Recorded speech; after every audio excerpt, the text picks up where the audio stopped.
Então, retornando à sessão, vamos para a segunda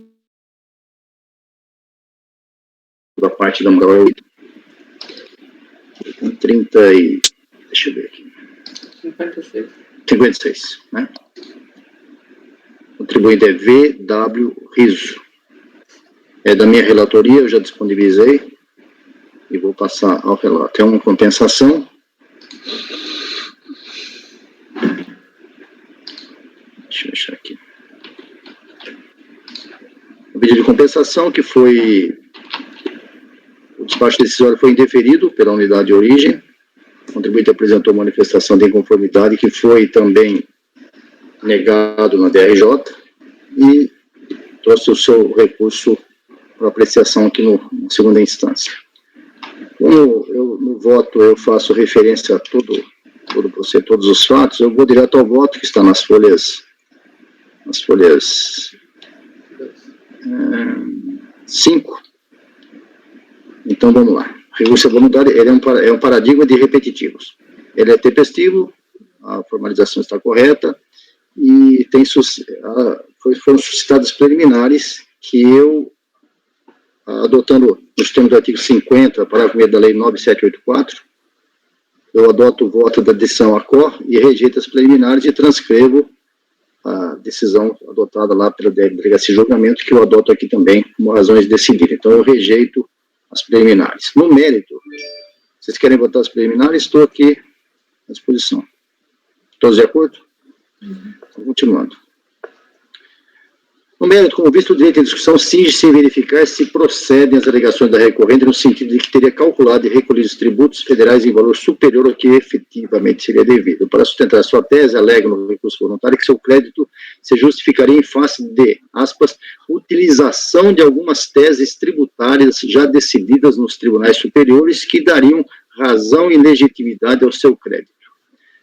Bom, a decisão a qual julgar o pedido ratificou o despacho decisório da DRF Araçatuba pela inexistência de crédito e pagamentos integralmente utilizados. Além disso, pontuou incisivamente que, na situação dos autos, a manifestante não apresentou nenhuma prova de que, na apuração do imposto de renda do período analisado, teria incluído valores indevidamente na base de cálculo relativamente a matérias que já tinham sido apreciadas no judiciário de forma favorável aos contribuintes em decisões transitadas em julgado. A recorrente de seu turno reiterou que, no seu entender, a legislação determina que sejam aplicadas as decisões proferidas pelo Supremo e pelo STJ, inclusive com a revisão de ofício dos lançamentos realizados. Mas, ainda que tais decisões são aproveitadas a todos, independentemente do direito passivo que figurar como parte da nação em que se originam tais decisões. Isso prossegue no mérito, citando como exemplo dessas teses a inconstitucionalidade da ampliação da base de cálculo do PIS e da COFINS, veiculada pela Lei 9.718, e também a exclusão do ICMS da base de cálculo do PIS da COFINS. Pois bem, o tema é recorrente nesse conselho, trata basicamente do direito de contribuinte que busca rédito que entende para fazer razão maior que o devido. Concretamente, como visto atrás, alega a interessada que tal indébito teria surgido em razão de ter recalculado os tributos federais devidos em face de utilização de teses tributárias já decididas nos tribunais superiores. Pois bem, sem adentrar no mérito das citadas teses tributárias, algumas elencadas exemplificativa e genericamente pela recorrente, como a ampliação da base de cálculo do PIS da COFINS ou a possibilidade de exclusão do ICMS da base de cálculo, fato é que, em caso, está-se diante de situação em que a contribuinte é a autora nos autos, ou seja, é ela quem movimenta o processo visando ver se o pedido analisado e deferido, e nesse cenário, induvidosamente, a ela recorrente cabe o ônus da juntada das provas que deram suporte ao seu pleito. É nessa linha de dicção legislativa no âmbito processual, artigo 3731 do CPC, e na seara administrativa o 36 da 9784, artigo 16 do decreto 70.235 e 28 do decreto 75.74, todos eles trazidos em rodapé. No caso tratado, a compulsação dos autos não aponta para uma única prova sequer que a recorrente tenha trazido para embasar seu pleito. Ao contrário, exceto documentos constitutivos da empresa e da patrona da contribuinte, somente foram juntados 2 acordos do antigo Conselho de Contribuintes que tratam de aspectos formais do lançamento, é que nem se trata de lançamento, nulidades, tema já repetido no início desse voto. Em outro dizer, existe um mínimo documento tratando de mostrar quais seriam os cálculos que a recorrente teria realizado para encontrar determinado valor e qual o novo cálculo que levaria à apuração de um montante menor e ensejaria possível recolhimento indevido e um indébito arguído. não há DPJ, nem DCDF, nem escrituração, sequer uma simples memória de cálculo, nada que permita aferir, mesmo que singelamente, como foi atingido o valor cujo indébito aqui se busca repetir. Então, se o DARF indicado como crédito foi utilizado para pagamento de um tributo declarado pelo próprio contribuinte, a decisão da Receita Federal, lá na unidade de origem, de deferir o pedido de restituição ou de não homologar a compensação está correta, e para modificar o fundamento desse ato administrativo, caberia à recorrente demonstrar erro no valor declarado ou nos cálculos efetuados pela Receita. Não fazendo, o motivo do indeferimento permanece, a decisão da DRF exarada no despacho decisório está correta e se solidifica. Porque, na verdade, a recorrente, além de não comprovar o erro que aduz e que terá o fundamento do despacho decisório, limitou-se a meras alegações, até de forma exaustiva, nada trazendo para lastrear seus argumentos, e aí cabe aquele velho clássico tocado jurídico, e quem alega não prova, não simplesmente pegou. Desse modo, não se sabe o autor do ônus e proveito alegados, o pleito se fragiliza e não pode ser provido. Concluindo, nem se trata aqui de discutir se as teses tributárias arguídas pela recorrente aplicar-se-iam ou não ao caso em discussão, mas de afastar o pedido protocolizado em razão de falta de comprovação do direito creditório pleiteado. Aí eu trago o 170, a jurisprudência do CARF, e concluo com uma decisão do STJ, com a relatoria do ministro Teorizati, à época, né? E dizendo que tem que ter toda a fundamentação e o direito tem que ser líquido e certo. Assim, não trazendo a recorrente no recurso voluntário a qualquer elemento novo nem prova de suas alegações, a decisão do primeiro piso fica solidificada e eu nego o provimento ao recurso voluntário. É o voto. Algum comentário? Nenhum. Júlia? Eu só uma dúvida. Você comentou que, na verdade, essa discussão sobre o crédito, quem tinha feito, que seria essa discussão jurídica do crédito, teria sido feita pela própria contribuinte, ela era autora, no caso. A minha dúvida é só o seguinte, nesse caso não teria renúncia à esfera administrativa? Não, ela não entrou com ação nenhuma, ela não tem nada, ela não foi... Tá, não. Ela está dizendo o seguinte, olha, o STJ está decidindo aí, o STF, que tem um monte de tese aí que se aproveita no meu caso, mas não disse quais são, só disse quais são as teses, genericamente, inclusive, mas não trouxe um cálculo, não trouxe um documento, não trouxe absolutamente nada, dizendo, nem muito menos que ela seria parte em algum processo, nada. Ela usou genericamente essas teses que a gente conhece algumas aí, né, decisões do STF, dizendo, olha, também se aplica ao meu caso. Só que, evidentemente, ele teria que trazer outra prova. É por causa desse parágrafo aqui, Ascone, das folhas 6, ó. 6. Pois bem, sem adentrar no mérito das citadas teses tributárias, algumas elencadas exemplificativamente, o fato é que, em caso, está-se diante de situação em que a contribuinte é autora nos autos. Não é nos autos judiciais, é autora aqui, né? Autora aqui, eu posso até colocar. Porque ficou confuso, parece que você está discutindo a tese aí e ela é autora, entendeu? Autora nestes autos, eu vou escrever aqui. Isso, autora nestes autos, porque no raciocínio me pareceu que ela estava discutindo no judiciário, aí seria... Perfeito, está correto, é isso mesmo, é nestes autos, tá bom? Ok, não, beleza, é só isso. Alguma outra dúvida? Não, muito bem, então... Todos de acordo, julgamento encerrado, rejeita as preliminares e no mérito nega o provimento. Ok? Vamos lá, mais um processo aqui. Esse é o item. Pode falar, Ivan. Ciccone, eu tenho uma sugestão, não sei se é preciosismo. Sim. É porque quando a sessão é presencial, fica tudo muito subentendido, né? Assim, a gente olha um para o outro, a concordância.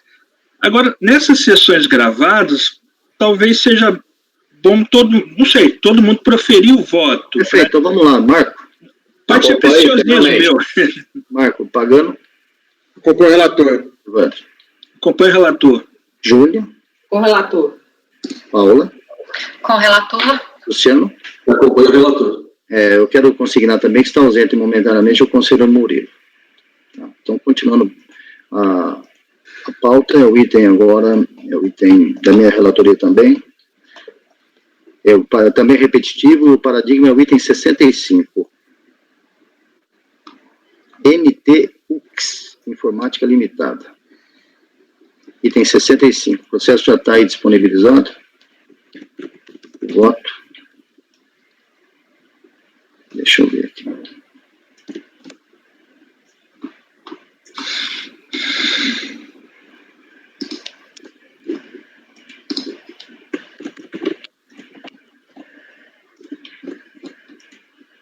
Só um minutinho, pessoal.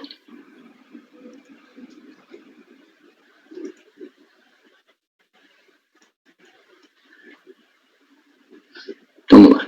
Aqui também se trata de PED-COMP, de compensação, que foi indeferido pela DERAT São Paulo, em razão de que já estaria todo o valor pleiteado pelo contribuinte já estaria alocado em débitos, ou seja, não existiria nenhum que fosse possível fazer o indébito e fazer a compensação. A contribuinte, que optando pelo regime do lucro presumido, interpôs a manifestação de inconformidade, sustentando e fez revisão das bases de cálculo do imposto de renda da contribuição social do primeiro trimestre de 2004 e verificou ter apurado e recolhido referidas ações em montante superior ao efetivamente devido, nascendo com isso em débito a ser repetido.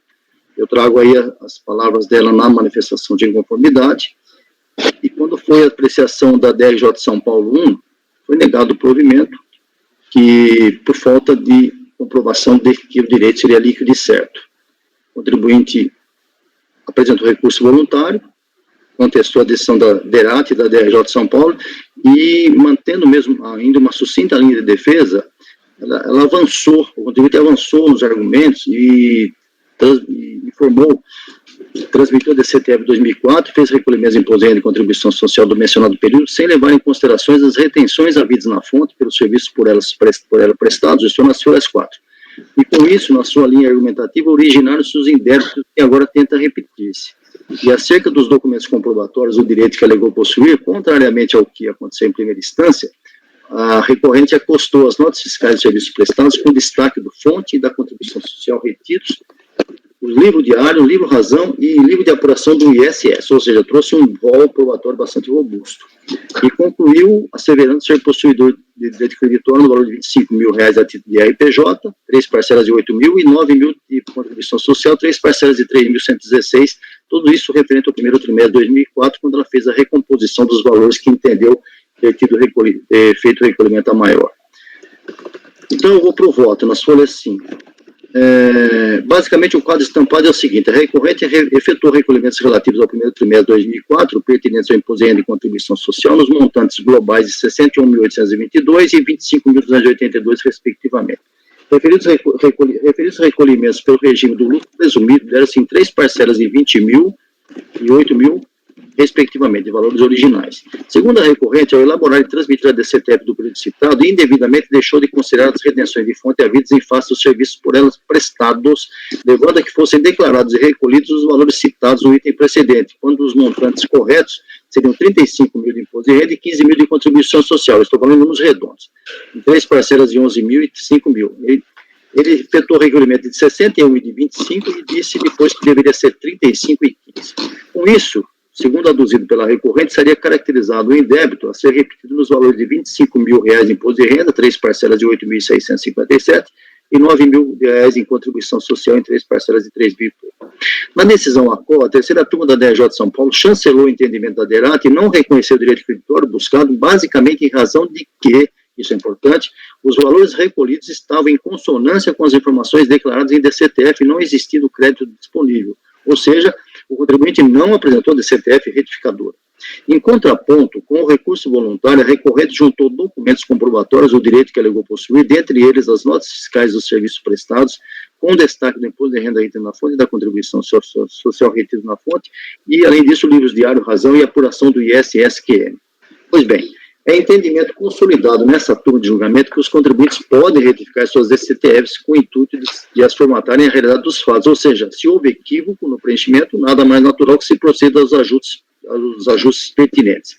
Todavia, no caso aqui tratado, a recorrente não retificou sua DCTF relativa ao primeiro trimestre de 2004, ou seja, os valores de PJ e contribuição social antes referidos, originalmente apurados, segundo a contribuinte, sem o aproveitamento das retenções de fonte, teriam sido declarados e recolhidos a maior, gerando o indébito aqui discutido. Em razão dessa não retificação, os sistemas da Receita Federal apontaram corretamente para a existência de um crédito tributário em desfavor da contribuinte, declarado pela própria interessada no montante de X e devidamente por ela limpido no mesmo importe de X. Com isso, por óbvio, não haveria mesmo como ser validado o pleito inicial da recorrente por não existir qualquer pagamento a maior. Nesse cenário, caem por terra os reclamos veementes da defesa de que, da maneira como se deu o julgado, além de afronta ao princípio da legalidade, aí ele faz toda a reclamação dele, criticando a decisão da DERAT e da DRJ. E eu continuo dizendo o seguinte: no caso, como apontado muito bem pela decisão ACOR, evidentemente a incompatibilidade de dados entre a DCTF e a DBJ só poderia ser solucionada por meio de conjunto probatório que demonstrasse o real valor que a manifestante deveria ter recolhido. Fato que, se houvesse ocorrido, permitiria a aferição da certeza e liquidez do direito creditório pleiteado no PERDICOMP. Essa é a posição da DRJ. Ocorre, palavras minhas, que, como também salientado pela decisão recorrida por meio de seu voto condutor, em vez de descrever as razões de fato e de direito que levaram a informar a DIPJ valor inferior ao declarado na DCTF, bem como, em vez de trazer aos autos cópia dos registros pertinentes de sua escrita fiscal e contábil, ela restringe-se a sustentar suas alegações no valor do RPJ que informou na DIPJ. Em suma, da forma com que alinhavados os autos, não haveria mesmo o que se considera recorrente a título de direito creditório por pagamentos indevidos. Todavia, diversamente do que fez por ocasião do manejamento da manifestação de inconformidade em primeiro grau, quando da interposição do recurso voluntário em segunda instância, a contribuinte acostou provas incontestáveis daquilo que anteriormente só havia alegado rol documental composto de notas fiscais de serviços prestados e dos livros Diário, Razão e Apuração do ISSQL. Com isso, sua argumentação se robusteceu e foi possível, na compulsação dos autos, chegar-se aos números trazidos pela recorrente e que mostram os valores efetivamente devidos dos recolhidos e o indébito reclamado, atingindo-se a verdade material, o princípio fundamental do processo administrativo fiscal. Eu trago em rodapé a doutrina sobre o assunto. E também trago no próprio voto a doutrina de Antônio Silva Cabral e Eli Lopes Meirelles. Desse modo, cabe ver se as provas trazidas pela recorrente são robustas e permite-se chegar à referida verdade material. Conferindo os documentos e os dados constantes nos autos. Aí eu faço todo um apanhado, fiz todo esse apanhado e trouxe essas informações para que os colegas possam melhor entender, porque afinal de contas quem compulsou os autos fui eu. Receita da recorrente no primeiro trimestre de 2004. São esses valores, R$634 mil. Conferindo com o livro Razão, bate exatamente o valor. Continuando, conferindo com o livro de ISSQL nos 3 trimestres, também são consistentes. Somando as parcelas, também. Imposto de renda a compensar no livro Razão, está aí o valor. Livro de apuração do ISS, da mesma forma. E somando as parcelas, chego no valor que eu queria. DIPJ, também consistente.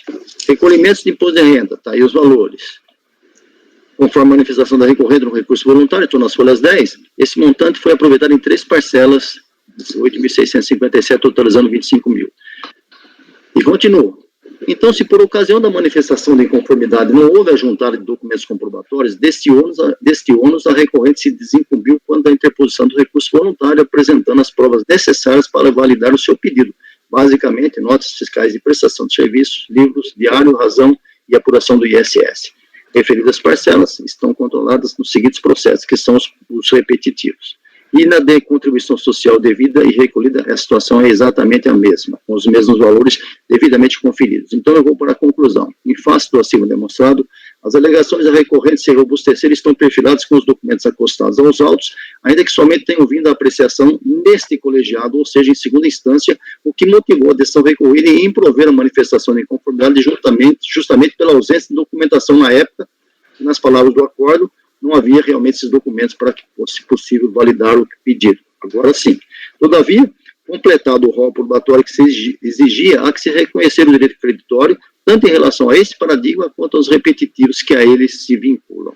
Sim, voto por dar provimento ao recurso voluntário, reconhecendo o direito creditório requerido e homologando as compensações até o limite do direito ora reconhecido, conforme constar deste PA, número tal, e dos PA repetitivos, números tais e tais.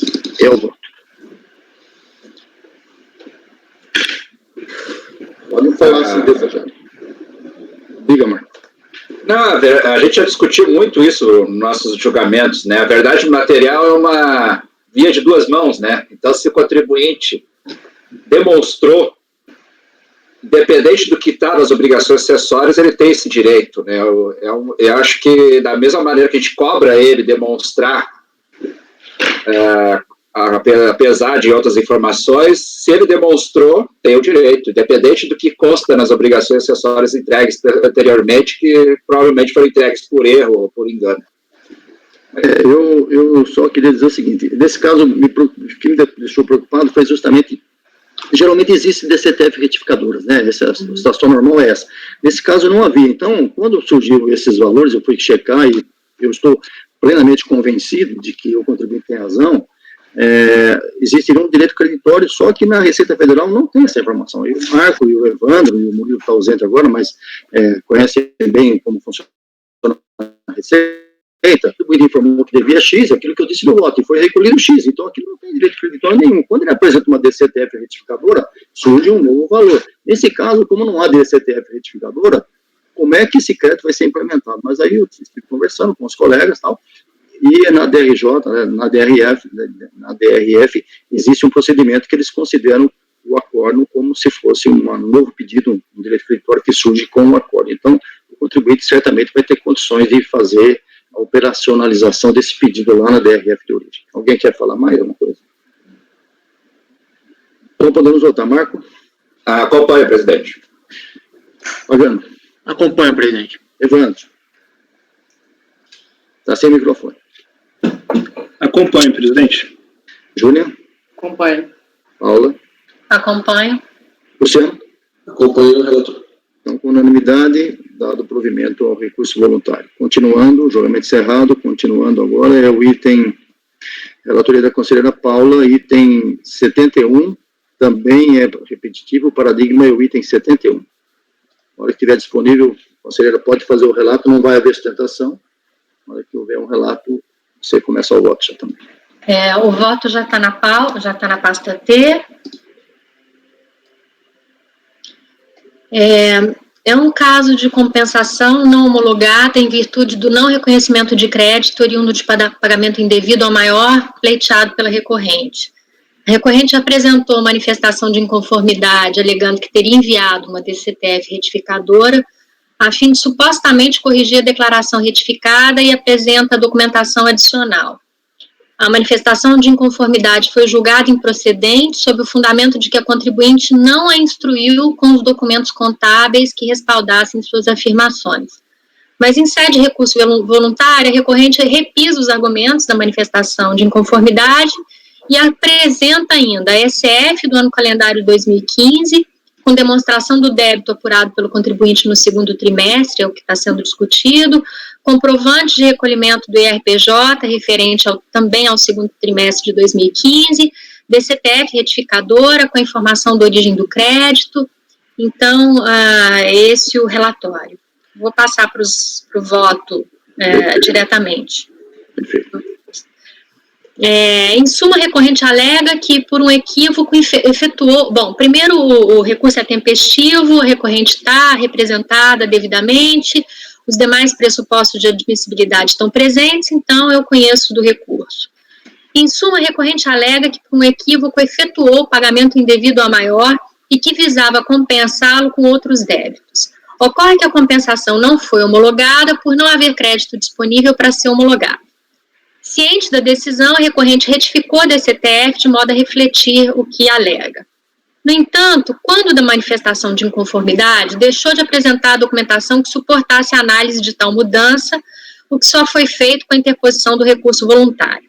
Daí se extraem dois pressupostos que devem ser analisados. O primeiro é a possibilidade de homologação da compensação pleiteada em face de retificação extemporânea da DCTF, mesmo após a edição do despacho decisório.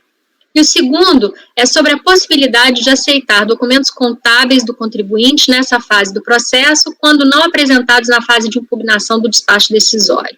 Pois bem, é fato que, conforme o parecer normativo COSIT número 2 de 2015, a retificação da DCTF posteriormente ao despacho decisório não impede a homologação da compensação anteriormente negada. E aí eu colo o trecho do parecer COSIT.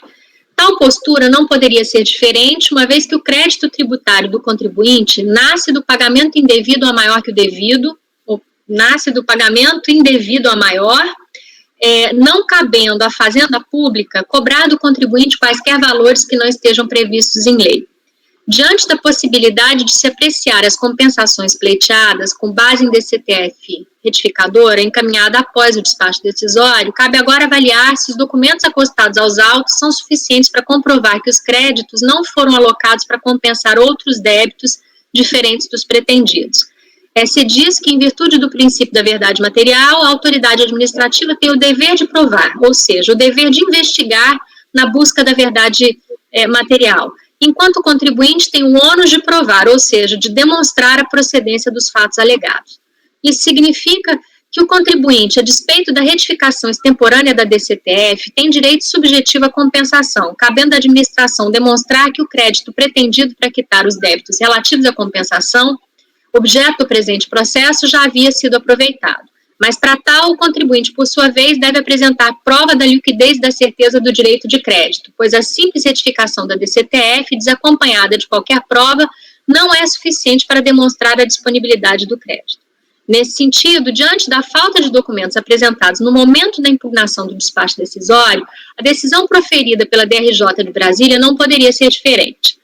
No entanto, em sede de recurso voluntário, a recorrente trouxe as provas exigidas de modo que seu pedido pudesse ser mais bem analisado, anexando não apenas a DCTF retificadora e o comprovante de pagamento indevido a maior, mas também a ECF do ano calendário 2015, com demonstração do débito apurado pelo contribuinte no segundo trimestre. Essa turma tem aceitado a apresentação de documentação comprobatória em sede de recurso voluntário, atendendo aos ditames do princípio da verdade material, que deve reger os processos administrativos fiscais.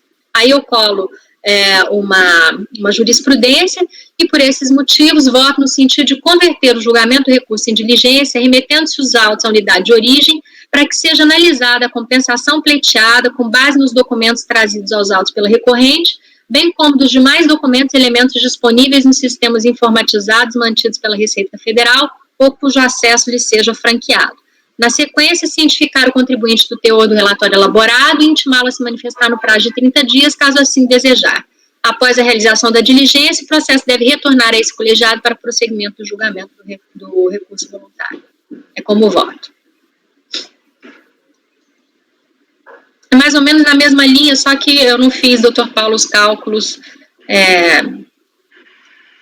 O senhor realizou. Estou mandando os autos à unidade de origem para que os cálculos sejam feitos. Na verdade, esse procedimento, cada conselheiro tem um jeito de entender, né, e conforme consta nos autos também, tem situações que realmente não dá para ter certeza absoluta. No meu caso, que eu acabei de relatar agora, eu tive plena convicção de que era possível fazer esse tipo de análise. Quando não se tem, ou quando tem dúvida, nada mais correto que se retorne à unidade de origem. Alguém quer falar alguma coisa? Presidente, em relação a esse caso concreto aí da Paula, né, é aquelas discussões clássicas, né, de comprovação, onde a DRJ diz, aí suscita aquele artigo 147 CTN, né, que tem que demonstrar contabilmente, fiscalmente, né, a DRJ até levanta, olha, a partir do momento que surgiu o litígio, não basta não basta mais retificar a DCTF, tu tem que demonstrar isso, com documentos fiscais e contábeis. Aí a DRJ deixou bem claro isso. Aí o contribuinte, olha, então, até, eu estou olhando a peça recursal aqui, bem sucinta, né, trouxe, olha, então para provar, estou trazendo a ECF, que é a escrituração contábil fiscal, que substitui a DPJ, mas isso aí mudou muito, né? Então, não é um documento contábil fiscal muito forte, tá? Mas isso aí está mudando muito a percepção, e até por causa dessas mudanças de nuance, né? Por exemplo, se fosse uma DPJ, eu entendo que o contribuinte não trouxe elementos probatórios, ele continua insistindo da mesma maneira que a DCTF. Mas como uma ECF, que atualmente ela está meio lastreada na ECD, tudo, né? Então, eu acho que nesse caso, assim, me curvando até as incertezas do mundo moderno, né?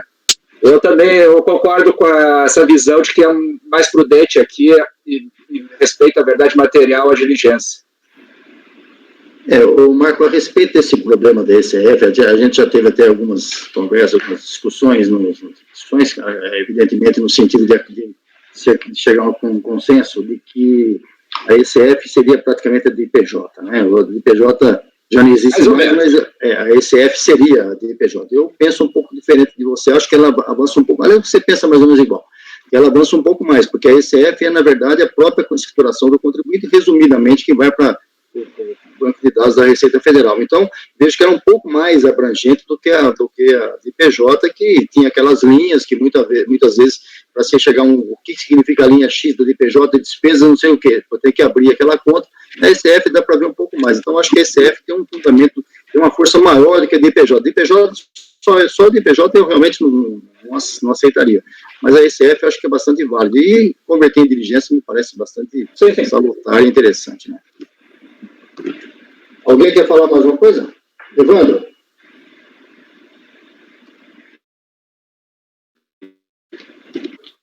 Eu ainda tenho algumas restrições quanto à SF, acho que ela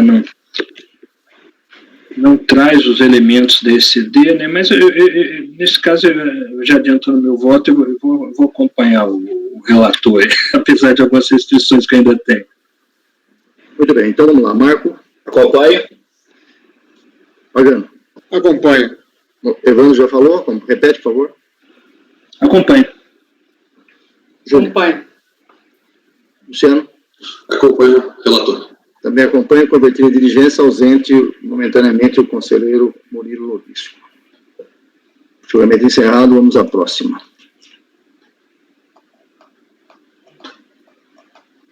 É sua mesmo, doutora Paula. O item 74 da pauta é repetitivo, paradigma é o item 74. É o processo Williamson Ships Service do Brasil. O processo já está na pauta. Ok. Pode começar o relato e o voto, porque também não vai haver sustentação oral.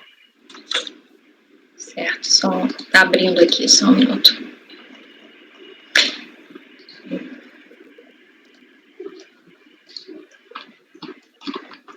Bom, trata-se então de um processo de compensação não homologada em virtude do crédito informado no Perdicomp, de final 6767, e eu estou fazendo essa ressalta porque são vários outros Perdicomps ligados também, para quitação de débitos de estimativa de RPJ do mês de março de 2004 e parte da estimativa de RPJ do mês de novembro de 2004.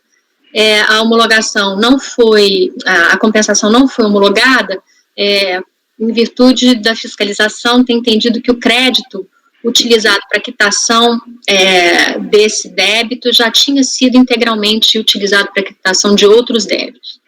A recorrente apresentou manifestação de inconformidade alegando que os débitos informados no Perdicomp são inexistentes, pois foram apurados por equívoco. Aduz que a antecipação do RPJ do mês de novembro de 2004, no valor total de R$ 360.736,61, foi apurada segundo a sistemática do balancete de suspensão e ou redução, conforme consta da DIPJ original.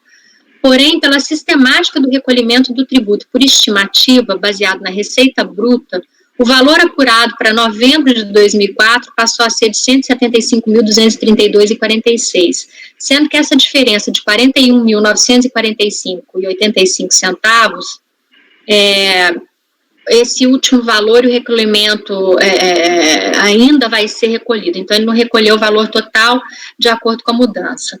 Da mesma forma, devido à alteração da sistemática do recolhimento, o IRPJ devido no mês de março, compensado por meio do Perdicomp, aí é outro Perdicomp, o 020959, foi reduzido de R$ 92.932,29 para R$ 45.195,74.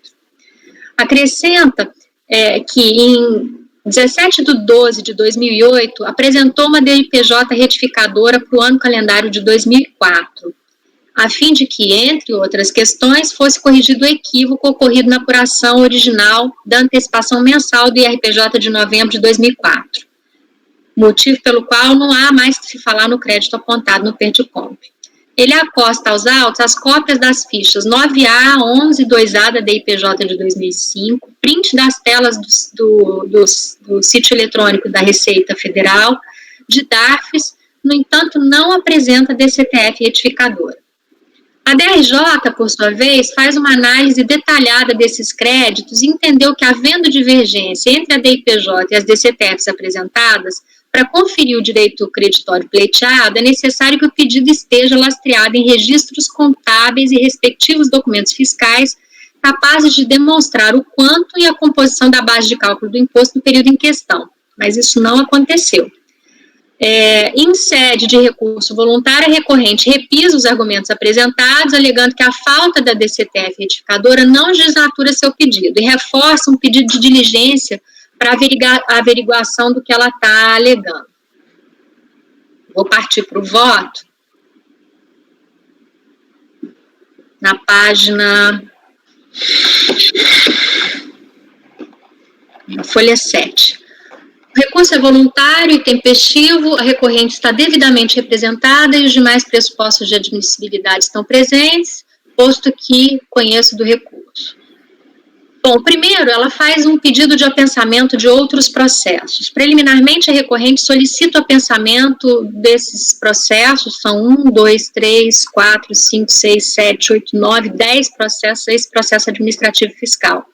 Ocorre que tal pedido não veio acompanhado de qualquer justificativa que possibilitasse apreciar o pedido e nem apontou o tipo de vinculação que, porventura, pudesse existir entre tais processos. Por esse motivo, voto por negar provimento ao pedido. Eu não sei se vocês querem votar esse ponto ou se eu posso prosseguir. Vamos votar, Marco. Desculpe, qual é o item? É a preliminar de pedido de apensamento a outros processos. Não.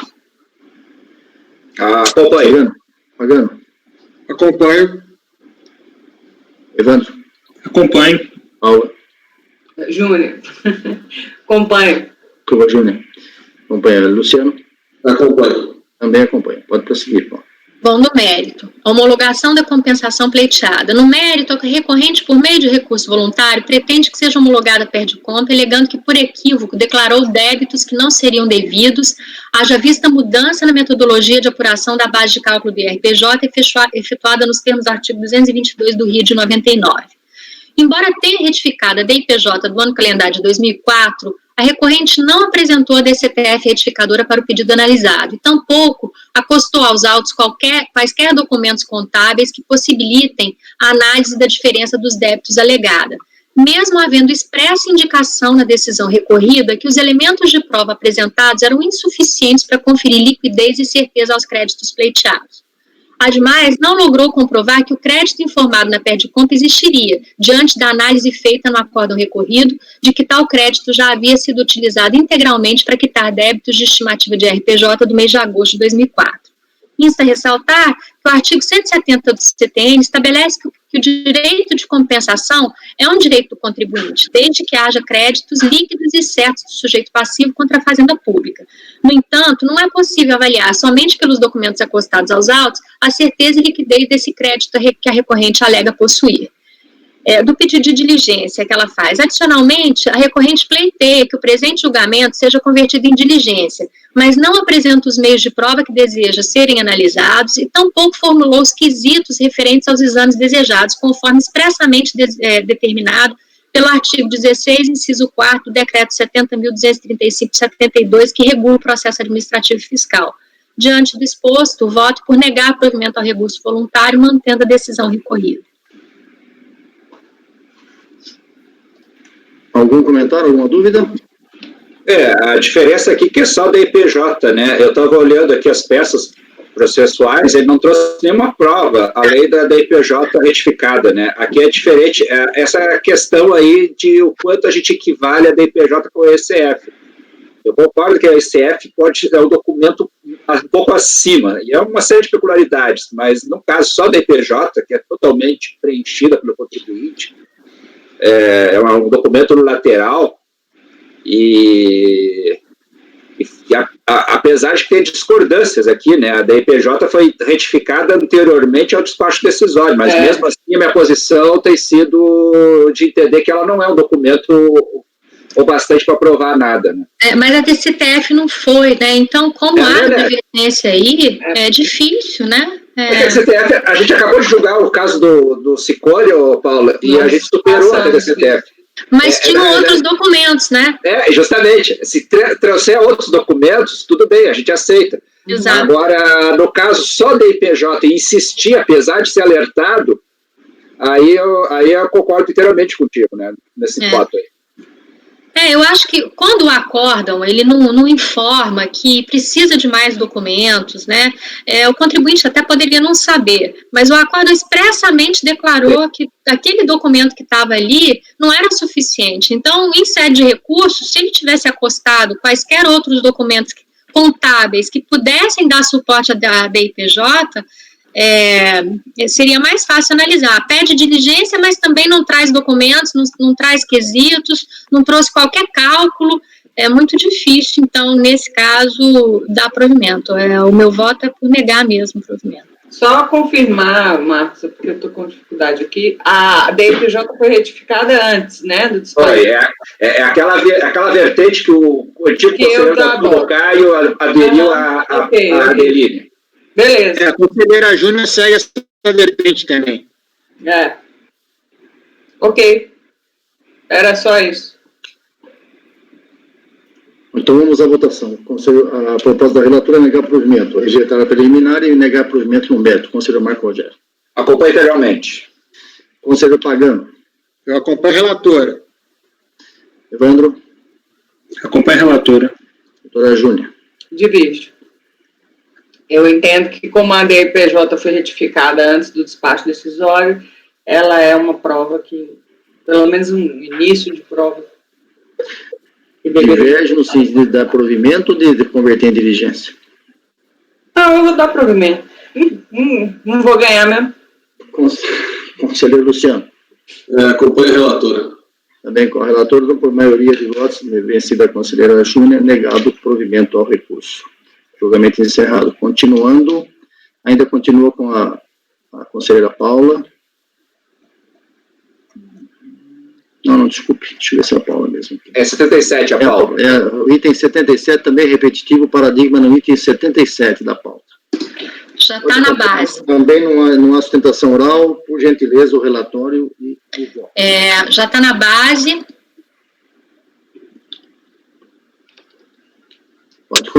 Pode começar, Paulo. Porque demora para abrir aqui o processo. Fique tranquilo.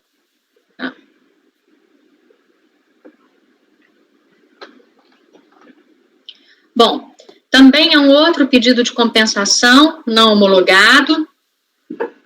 A DRJ entendeu que o pedido de apuração incluído na DECOMP sob análise já tinha sido objeto de pedido anterior de compensação, o qual não foi homologado por ter o crédito oriundo de pagamento indevido a maior ter sido totalmente utilizado para quitação de outro débito do contribuinte. A DRJ esclarece que, após a ciência de tal decisão, a contribuinte retificou a DCTF para declarar o valor correto do tributo, tendo em seguida apresentado nova DECOMP com objeto o mesmo crédito anteriormente pleiteado. Por esses motivos, julgou improcedente a manifestação de inconformidade da contribuinte. Por dois fundamentos: falta de comprovação da liquidez e certeza do crédito por meio de documentos que suportem as informações prestadas, e o segundo, a vedação de duplicidade de pedidos de compensação para o mesmo crédito. A recorrente, por sua vez, explica que, ao tomar conhecimento do despacho decisório, constatou que o indeferimento ocorreu porque o DARF utilizado naquela compensação ainda estava vinculado a uma DCTF transmitida em 2011, em novembro de 2011, razão pela qual, em fevereiro de 2013, procedeu com a sua retificação. Ato contínuo, a recorrente pagou integralmente, com juros e multa, o valor exigido no despacho decisório de janeiro de 2013. Ela aduz que, depois da correção do erro da DCTF de novembro de 2011, ao transmitir a DCTF de fevereiro de 2013, que era retificadora, evidenciando o pagamento indevido a maior, bem como liquidando o valor exigido na compensação indeferida pelo despacho decisório, o crédito de R$ 64.046,84, que havia sido indeferido naquele despacho, voltou a ficar disponível para utilização em nova DECOMP. Apresenta documentos que acredita comprovar o alegado. Eu vou para o voto, então. A página 6. Da admissibilidade. Preliminarmente, verifica-se que a recorrente foi intimada por meio de despacho, por meio eletrônico, em 3 de janeiro de 2018, por decurso de prazo de 15 dias, a contar da disponibilização dos documentos por meio da caixa postal do módulo ICAC do site da Receita Federal. mas ela só interpôs o recurso voluntário em 30/7/2018, o que tornaria o recurso intempestivo. A recorrente alega que todas as intimações anteriormente realizadas haviam sido feitas por via postal e que não foi informada pela Receita Federal de que haveria mudanças na forma de intimação para esse processo, conforme determina o parágrafo 3º do artigo 1º da portaria número 259 de 2006. E a portaria fala que, para efeito do disposto no caput, que é o encaminhamento de forma eletrônica de atos processuais ao sujeito passivo, a Receita informará ao sujeito passivo o processo no qual será permitida a prática de atos de forma eletrônica. De certo que uma citação válida é direito fundamental do contribuinte pressuposto para garantia do devido processo legal, do contraditório e da ampla defesa, previstos no artigo 5º, inciso 55 da Constituição Federal e do artigo 3º, inciso 2º da Lei 9.784 de 99. As formas de citação de intimação válidas previstas para os processos administrativos fiscais estão estabelecidos no artigo 23 do Decreto 70.235 de 72. E aí eu colo aí o artigo. De modo a conferir mais agilidade, segurança e confiabilidade nas comunicações realizadas entre o contribuinte e a Receita Federal, as leis 11.196 de 2005 e 12.844 de 2013 trouxeram alterações ao artigo 23 do Decreto 70.235 de 72 para incluir, nas formas de intimação do contribuinte, a possibilidade de intimação eletrônica por meio de seu domicílio eletrônico tributário, domicílio tributário eletrônico, o DTE. No entanto, é certo que nos termos do parágrafo 5º do artigo 23 do Decreto 70.235, parágrafos 1º e 2º do artigo 4º da Portaria 259 de 2006, a utilização do DTE depende de expressa autorização do contribuinte que se dá quando esse envia termo de opção à Receita Federal por meio do ICAC. Essa exigência de consentimento expresso do contribuinte para receber intimações em seu DTE ocorre em virtude da extrema relevância em garantir a validade de atos processuais que implicam na ciência de decisões e inícios de prazo para apresentação de defesas, impugnações e recursos do contribuinte. Por outro lado, a opção pelo DTE demanda do contribuinte maior responsabilidade, que deve ficar atento às regras do sistema, inclusive aos prazos, principalmente pela possibilidade da realização da intimação presumida prevista no parágrafo 2º, inciso 3º, a linha A do artigo 23 do referido decreto, do 70.235 de 72. Eu colo aí o artigo. Bom, pois bem, compulsando-se os autos, verifica-se que a própria recorrente traz aos autos comprovação de que acessou ela mesma o processo em 11 de julho de 2018. Segundo as regras do e-processo, o acesso aos documentos dos processos eletrônicos só é possível quando o contribuinte faz efetivamente a opção pelo DTE. Isso demonstra que em um determinado momento, durante o curso desse processo administrativo fiscal, a recorrente expressamente autorizou o envio de informações ao seu domicílio tributário eletrônico. É importante ressaltar que, ao fazer a opção pelo DTE, o contribuinte deve cadastrar até 3 endereços de e-mail para o recebimento de alertas sobre a existência de mensagens na caixa postal eletrônica do portal ICAC, bem como números de telefones celulares para recebimento de SMS. Eu colo aí, inclusive, onde está no manual da Receita Federal para uso do ICAC. Assim, não é possível desconsiderar que a recorrente não apenas consentiu com o envio de informações ao seu domicílio tributário eletrônico, mas também que recebeu alertas por meio de seus e-mails e celulares cadastrados de que haveria mensagens importantes em sua caixa postal do DTE. De certo que a comprovação da opção pelo DTE fulmina o argumento da recorrente de que não teria sido informada de que as intimações seriam feitas por meio eletrônico nesse processo administrativo fiscal. Não obstante, embora as folhas 171 seja possível verificar a disponibilização do acórdão hora recorrido no DTE da recorrente, conforme abaixo demonstrado, essa conselheira não dispõe de informação que comprove quando o consentimento para o uso do DTE foi efetivamente realizado, ou seja, quando de fato o termo de opção foi transmitido pela recorrente à Receita Federal. E aí eu colo o aviso. Assim, de modo a garantir o devido processo legal e os direitos ao contraditório e à ampla defesa da recorrente, Voto por converter o julgamento em diligência para que seja juntada aos autos a cópia do termo de opção enviado pela recorrente, conforme determina o parágrafo 2º do artigo 4º da Portaria 259 de 2006 da Receita Federal. Após cumprida a diligência, deve ser ofertado o prazo de 30 dias para que a recorrente se pronuncie sobre as conclusões encontradas. É como voto.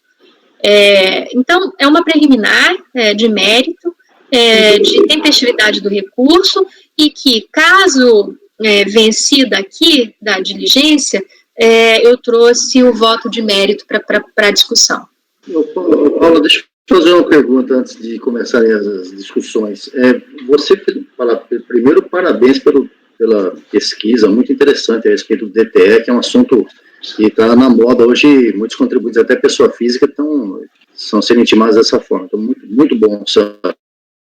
Muito boa. Agora, a sua dúvida aí é no sentido de quê? Que o dia que o contribuinte, quando que o contribuinte manifestou essa opção, é isso que você está dizendo? Que, na verdade, a opção pelo DTE, ela tem que ser feita expressamente, para poder receber intimações, ela tem que ser feita expressamente pelo termo de opção.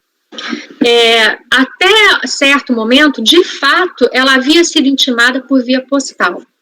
Aí, ela do acórdão de manifestação de inconformidade, ela foi intimada por decurso de prazo depois da disponibilização do acórdão na Caixa Eletrônica. O que o contribuinte está alegando é que ele não foi informado de que o modo de intimação seria alterado. Mas, se ele mesmo teve acesso à Caixa Postal depois do decurso de prazo, né?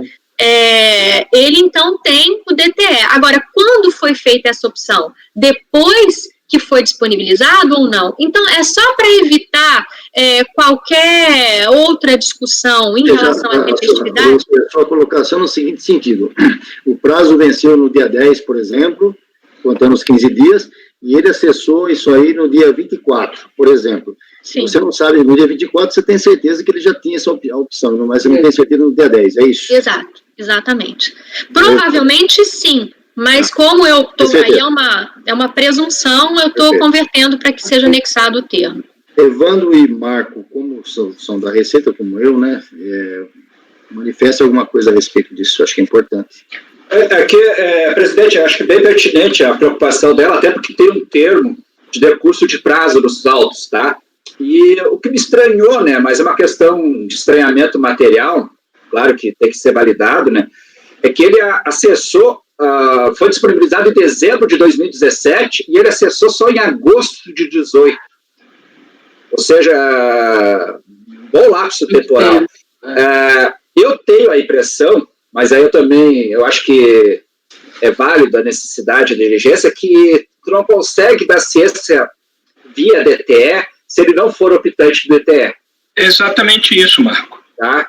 Então, eu acho que já teria superado. Então, eu tenho a impressão que é isso, mas eu teria que olhar agora a legislação a respeito, né? Só se fosse uma falha, só se a gente pensar em uma falha de sistema, porque se o contribuinte não tem DTE, a gente não consegue intimá-lo eletronicamente, a gente nem consegue fazê-lo. Então, aqui, eu acho um excesso. Fácil você pensar, foi um erro de sistema, não sei. A sua colocação, Evandro, eu confesso que não conheço bem essa matéria, essa parte do DTE, essa opção e quando é que está valendo, né? É uma matéria mais lá da unidade de origem. E você está dizendo o seguinte: eu só consigo, eu, Receita Federal, só consigo intimar alguém se esse alguém tiver feito opção, senão não consigo. Não, eletronicamente.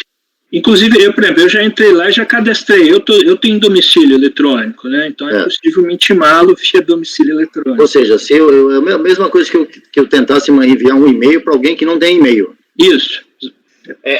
A ciência, presidente, é feita via e-processo. O e-processo, tu anexa o documento no e-processo, e aí, se ele for optante de DTE, abre essa opção da ciência. Mas a posição da Paula, eu entendi do Evandro e a sua, Marco, mas a posição dela é o seguinte: ele tem acesso, mas ela não sabe quando foi isso, entendeu? E tem um ponto importante: ele é expresso na portaria que ele tem que fazer esse termo de opção. O termo de opção é o comprovante que ele autoriza a receber intimações. Então, eu estou sendo conservadora nesse sentido, eu concordo. Como eu mesmo disse, é possível que ele já tivesse assinado o termo quando foi disponibilizado o acórdão no DTE, mas eu não tenho como saber. Eu só tenho essa comprovação com o termo de opção. Então, Desculpe. A diligência é só para anexar o termo de opção para a gente verificar e validar a tempestividade. Porque é um caso sério de cerceamento de defesa. Eu acho que a nulidade, a gente poderia até anular o próprio julgamento, caso tenha tido alguma falha aí. Paula, ele tem acesso a esse termo. Se ele quisesse demonstrar que tinha acesso posteriormente, era só ele entrar na página, tirar e anexar. Né? Mas isso seria contra ele. Eu acho que aí eu acho que... Não, seria uma prova a favor dele. Ele ia dizer, não, olha, a minha opção foi posterior à intimação. Não, seria uma prova a favor dele. E eu volto a insistir, eu não conseguiria nem intimá-lo se ele não tivesse esse domicílio eletrônico. Já entendemos o Pagano, o Luciano, o Júlio quer falar alguma coisa? Não? Sobre isso? Então, vou colocar em votação. O Marco, a proposta da conselheira Paula é converter em diligência pelos motivos já devidamente elencados. Eu tenho essa compreensão, tá? Mas o problema é que a gente, Evandro, tá? A gente não domina aqui os sistemas, tá? A gente não sabe como é que funciona a ótica dos sistemas. A gente sabe que os sistemas são amarrados. Então, só você pensar por isso que aquela minha fala inicial, se você pensar numa falha de sistema. Sim, mas a gente parte dessa premissa porque a gente conhece lá dentro como é que funciona o sistema. Exatamente, sim. Mas vamos admitir a seguinte hipótese, Marco, bem colocado. Vamos admitir a seguinte hipótese, que eu já estou em julgamento há vários anos, saí da unidade de origem há muito tempo, né? E vocês saíram mais recentemente, então conhecem melhor essa posição. Mas vamos supor que sejamos, todos nós somos da Fazenda, já há algum tempo no CARF, da RJ, afastado da unidade de origem, e principalmente os conselheiros dos contribuintes que não têm essa informação. Como julgaria um processo desse? Evidentemente, a pessoa mandaria para a unidade de origem para dar informação melhor, porque senão fica difícil. Obviamente, eu concordo com a Paula. Mesmo que todas as aparências levem a isso, aqui é uma questão processual. Acho que é nesse ponto, presidente, que eu quero chegar. Eu estou me colocando no papel da Paula. É que eu, por exemplo, assim, ó, eu sei que o sistema é amarrado, mas isso aí é uma lógica interna do sistema. Tá? Então, processualmente, a gente precisa dessa informação concreta. Então, eu acho, nesse caso concreto aqui, tá, eu não tenho dúvidas que o contribuinte optou antes pelo DTE. Tá? Do despacho decisório da ciência lá, que é dezembro de 2017. Mas isso é um conhecimento de senso prático, de material. Exatamente. Tá? Então, na realidade, processualmente, falta essa informação aqui realmente no processo para validar ela. Então, eu acho pertinente, nesse caso, Paula, a tua diligência. Então, vamos acompanhar. Pagano? Proposta de diligência. Eu vou pela diligência também, acompanho a relatora. Apesar de que, conhecendo o sistema, se você não tiver o DTE, você não consegue nem fazer opção. Mas eu acho que se ela está levantando uma possibilidade de um erro no sistema, eu sou a favor de verificar. Não, ela não está levantando essa possibilidade, não, Pagano. Desculpe. Ela não levantou, não. Ela só quer ter certeza de que existe. A única coisa que eu estou sendo conservadora, conselheiro Leonardo, é que eu, de fato, todas as comprovações aí, como foi feita a disponibilização no DTE, é provável que ele já tenha sido feito. Mas a única forma de ter certeza que realmente ele fez a opção para receber as intimações é por meio do termo. E quem tem o termo, a Receita Federal. Então, o que eu estou pedindo é para anexar, para a gente evitar qualquer outra discussão em relação à tempestividade. Né? Então, o recurso está intempestivo, mas para que eu possa ter certeza de que ele fez a opção correta pelo DTE, eu preciso ver o termo. Diligência. Perfeito. Pagano, você acompanha? Acompanha a relatora, Pagano? Sim, eu já disse que acompanho. Evandro?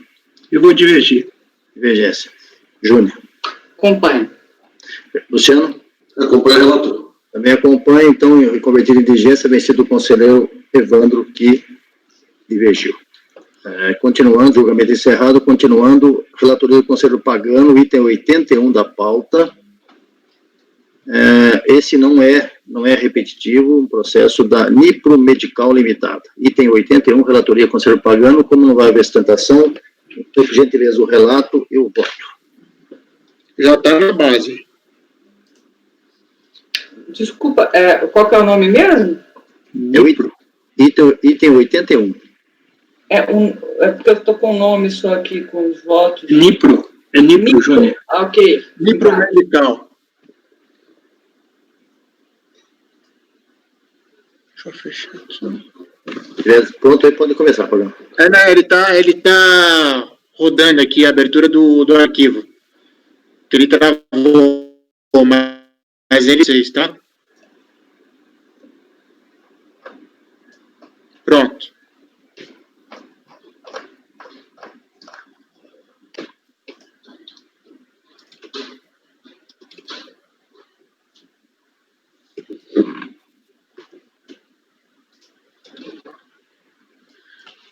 Recurso voluntário, que decidiu manter o R-Dispatch decisório, que não homologou o pedido de compensação apresentado pela recorrente, por entender que o crédito indicado no pedido de compra tinha sido utilizado para a quitação da própria requerente.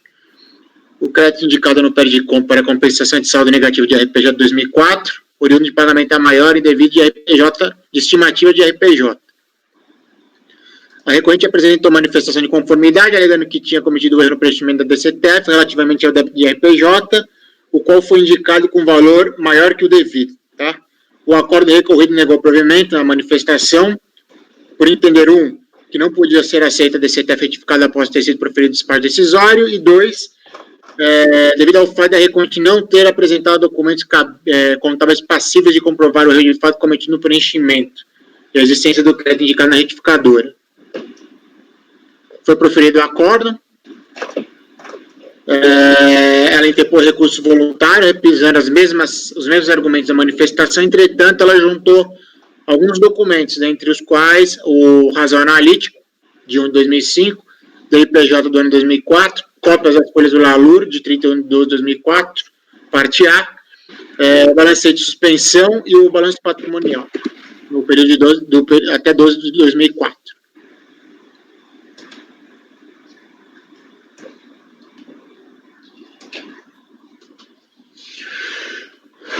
Qual é o voto, né, presidente? Sim, pode dar o voto. O despacho decisório não homologou a compensação devido à extinção de outros débitos da recorrente pela própria requerente. Em sede de manifestação de conformidade, a recorrente juntou cópia da DCTF retificada, de 2 de 4 de 2009, que alterou o quarto trimestre de 2004, apresentou a alegação de que cometeu o equívoco no preenchimento da primeira DCTF, informa que tem o direito creditório. A DRJ, por sua vez, né, ao julgar a manifestação de conformidade, manteve o não reconhecimento e a não homologação da compensação, por entender que não é possível aceitar a DCTF da IPJ retificadora após ter sido proferido despacho, bem como pelo fato da recorrente não ter apresentado documentos comprobatórios, né, para comprovar o crédito constituinte da retificadora e o alegado erro cometido na DCTF. Em sede de recurso voluntário, a recorrente reitera os argumentos e apresenta documentos contábeis passíveis de comprovar o erro do fato do preenchimento da DCTF, bem como a existência do crédito relativo ao saldo negativo de RPJ de 2004. Vou repetir os documentos. Os documentos são razão analítico, IPJ, LALUR, parte A, balancete de suspensão e balancete patrimonial. Desta forma, a matéria a ser discutida nos autos, em sede de recurso voluntário, é relativa à possibilidade de se aceitar a entrega da DCTF após ter sido proferido o R-Despacho decisório e se existem documentos passíveis de comprovar o erro de fato do preenchimento da DCTF. Pois bem, em relação à possibilidade de apresentação da DCTF após ter sido proferido o R-Despacho decisório, respeito ao princípio da busca da verdade material, não verifico qualquer óbice em sua aceitação, desde que acompanhados de documentos contábeis que comprovem o erro de fato ou o erro material cometido e o direito creditório. Inclusive, fazendo paralelo da matéria em análise nesse processo, eu cheguei a esse tribunal jurisprudência no sentido de que a DCTF pode ser retificada após o despacho decisório. A título de exemplificativo, segue a ementa do acordo que decidiu nesse sentido. Aqui eu estou citando algumas emendas. Presidente, essa matéria a gente já analisou algumas vezes, eu estou acelerando o processo, porque esse meu voto já foi visto por vocês várias vezes. Eu preciso ler todo, até a portaria COSIT, parecer COSIT, etc? Não, claro que não. Está aqui no voto, a gente está olhando. Pode ir para a conclusão já. Então, indo à conclusão.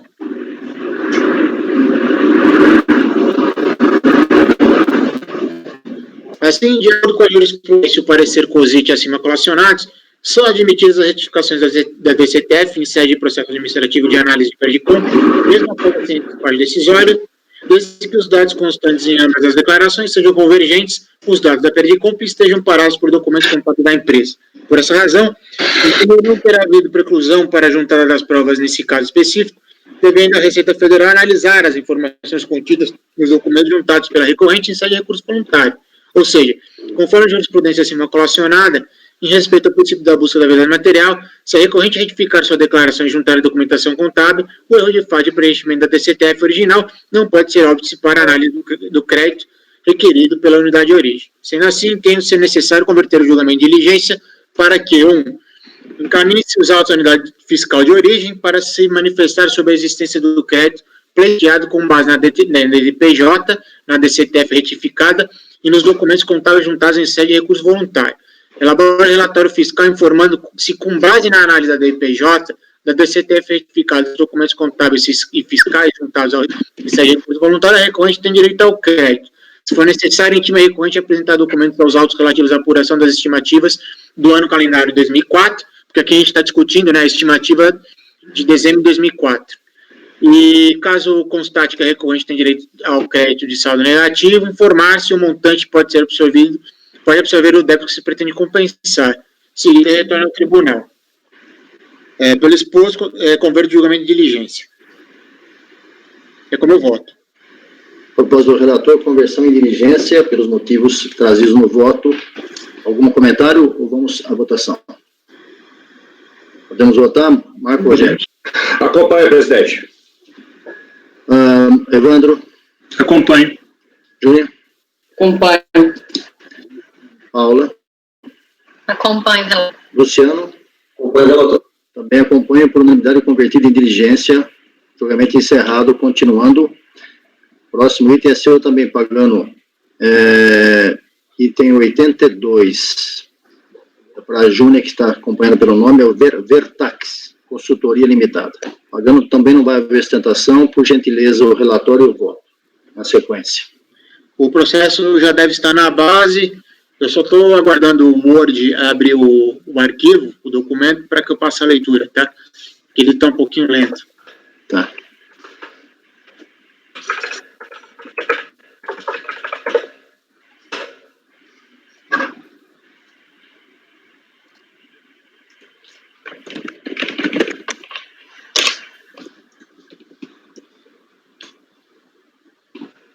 Já está disponível? Vocês estão com acesso ao arquivo? Uhum. Sim. Vamos lá. Também é recurso voluntário, interposto face ao acordo proferido pela DRJ, que decidiu manter o despacho decisório, que não homologou o pedido de compensação apresentado pela recorrente em 30 de 10 de 2008, por ter constatado que o crédito de 67.887,55 indicado no pedido de compra tinha sido utilizado para a quitação de débito de RPJ, código 2189, apurada 31 de 2007, confessado em DCTF. O crédito indicado no pedido de compra para compensação é oriundo de pagamento a maior ou indevido de RPJ.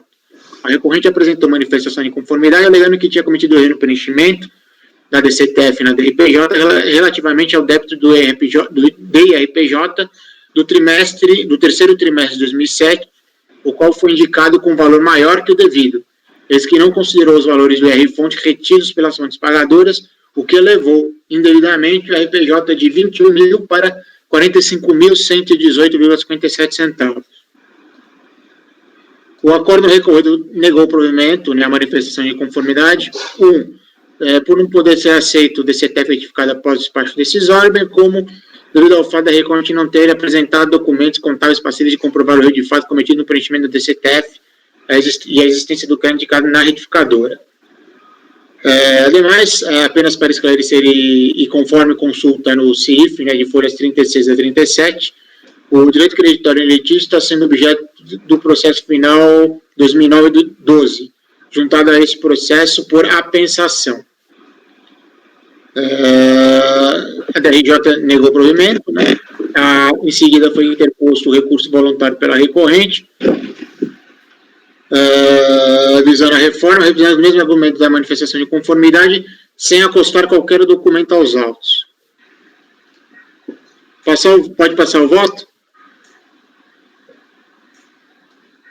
Prefeito Pagano, vai ao voto, tranquilo. Pode ir ao voto. Quem Pagano? Perfeito, indo ao voto, presidente. Vai.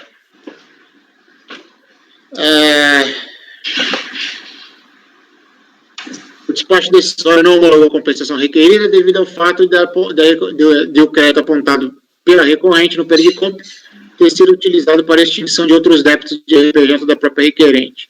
Em sede de manifestação de conformidade, a recorrente juntou cópia da DCTF e da IPJ retificada, apresentou a alegação de que cometeu equívoco no preenchimento da DCTF e da IPJ e informa que não considerou a fonte regida pela fonte pagadora, o que elevou o débito informado nos documentos fiscais acima indicados.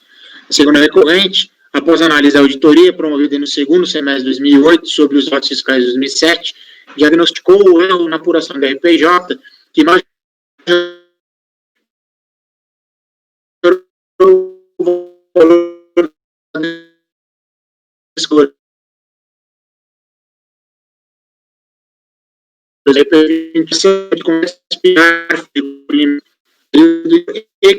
ou seja, utilizou os indivíduos nem os 45 o da própria sofrida no dia 899 consciência ADF também tratou da apuração recolhida. Afirmação J2020 foi chamada de ser utilizado para pensar dos débitos PJ. Isso aí, apurado pelo primeiro trimestre de 43 mil aproximadamente. Aí, o julgamento benefício manteve conhecendo uma homologação, não sei se tem mercadora, não pode para o constante legalmente, né? E com reitera apenas a manifestação de confiança, não aplicando contábil civil para o erro.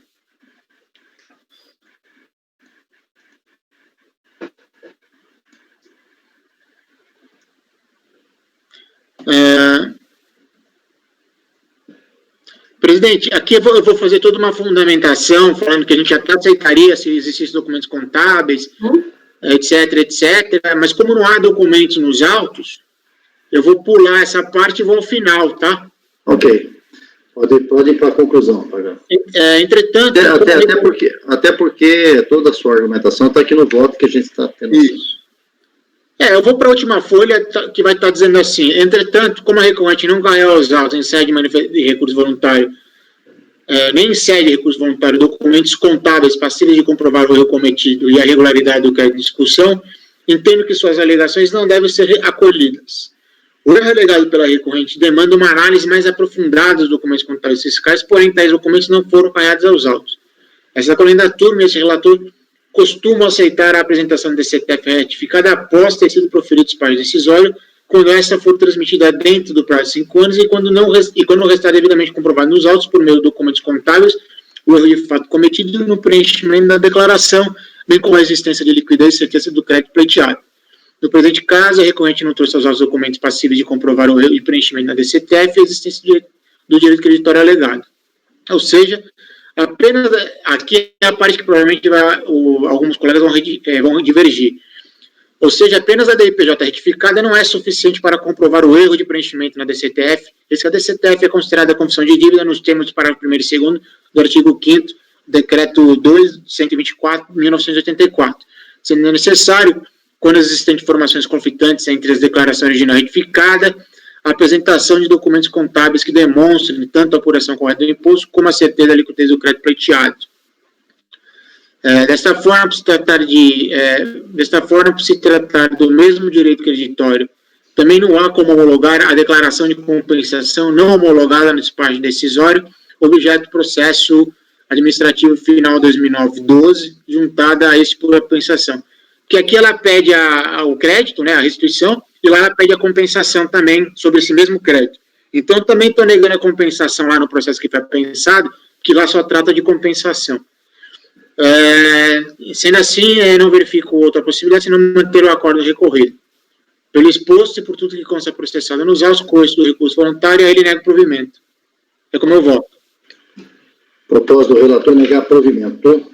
Algum comentário? Nós estamos encerrando a sessão do almoço. Marco Rogério.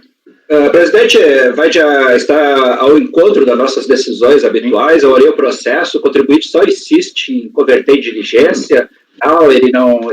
Ele acha que retificou isso depois do despacho decisório, tá, Júlio? Ah, tá. A DIPJ... Retificou só depois do despacho decisório. Okay. Então ele acha que isso prova bastante e tal, e insiste, e aí a DRJ disse, olha, não trouxe documentos fiscais e contábeis. Aí ele, não, mas aí o recurso voluntário ele insiste, desculpa, até estou resumindo aqui, pagando.